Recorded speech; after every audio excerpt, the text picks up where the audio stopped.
मैं अपनी बहन को ज़्यादा पसंद नहीं करता था। उसकी शादी हो चुकी थी, लेकिन मैं कभी उसके घर नहीं गया। बस माता पिता ही उससे मिलने जाते थे। मुझे पता भी नहीं था कि वह किस हाल में है। वह कभी कभी मायके आती तो जाते समय मेरी माँ उसे घर का कुछ सामान भी दे देती। यह बात मेरी पत्नी को बिल्कुल पसंद नहीं थी। जब मेरी माँ ऐसा करती, मेरी पत्नी आकर मुझसे शिकायत करने लगती, तुम्हारी माँ तुम्हारी कमाई कैसे उड़ा रही है। जब भी तुम्हारी बहन आती है उसे खाली हाथ जाने नहीं देती, कुछ ना कुछ जरूर देती है। तुम अपने माँ को बता दो, यह सब नहीं चलेगा।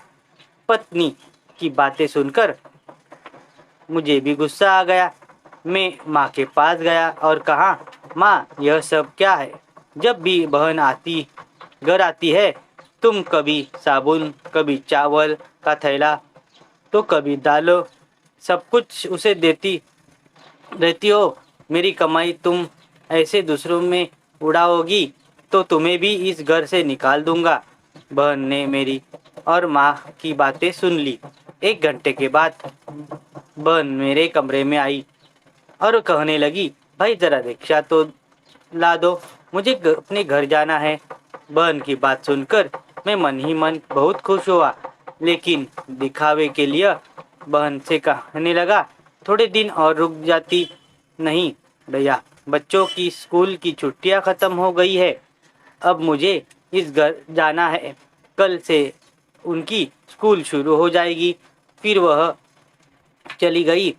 पिताजी के मरने के बाद जब घर का बंटवारा हुआ तो हम दोनों भाइयों के आपस में ही बंटवारा कर लिया, लेकिन उसमें से भी बहन को कुछ नहीं दिया।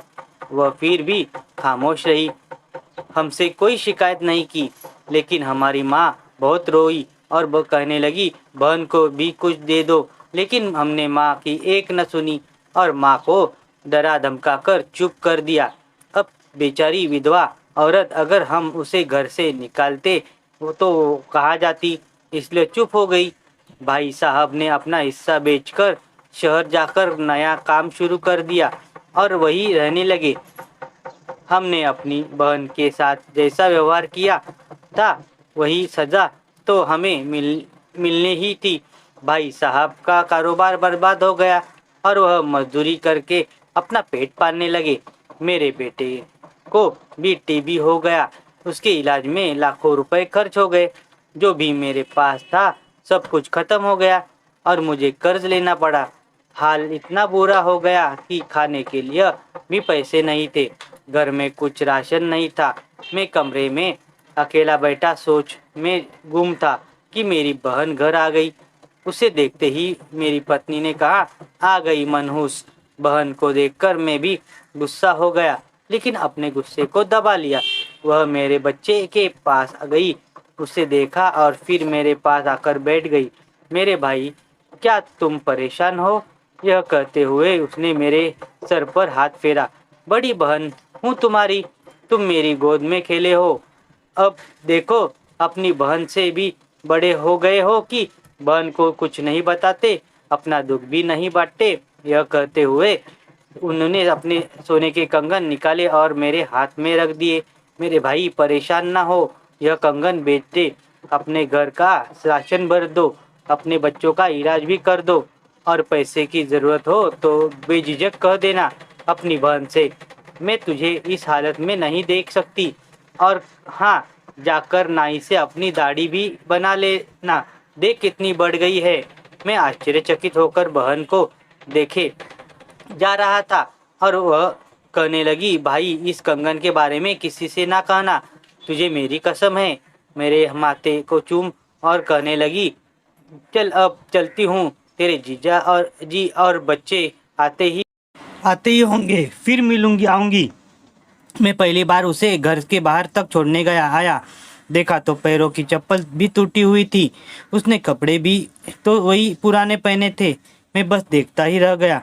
मैंने तो अभी अपनी बहन की घरेलू हालत जानने की कोशिश नहीं की, लेकिन जब उनके मुझे बुरे हाल में देखा तो दौड़ती हुई आई और अपने सोने के कंगन भी दे दिए ताकि मैं अपने बच्चों का इलाज कर सकूं और अपने घर का हाल सुधार सकूं। मैं सोचने लगा कि और मेरी आंखों में आंसू निकलने लगे कि हम भाई की कितनी मतलबी होते हैं। अपनी बहनों पर पल भर भी में ही बेगाने कर देते हैं और बहनें अपने भाइयों का ज़रा भी दुख नहीं देख सकती, बर्दाश्त नहीं कर पाती। मैं अपनी कंगन अपने हाथों में पकड़कर ज़ोर ज़ोर से रोने लगा। दोस्तों, आपकी बहन अपने ससुराल में न जाने कितने दुख सह रही होगी। कुछ समय उसके पास बैठकर उसका हाल जाल जानने की कोशिश ज़रूर करें। मालिक सभी बहनों की झोली खुशियों से भर दे। आशा करती हूँ यह कहानी आपको बहुत पसंद आई होगी। कहानी के बारे में आपकी क्या राय है कमेंट कर ज़रूर बताएं। कहानी अच्छी लगी है तो लाइक कीजिए, शेयर कीजिए और चैनल में नए हो तो चैनल को सब्सक्राइब कीजिए। कहानी सुनने के लिए बहुत बहुत धन्यवाद।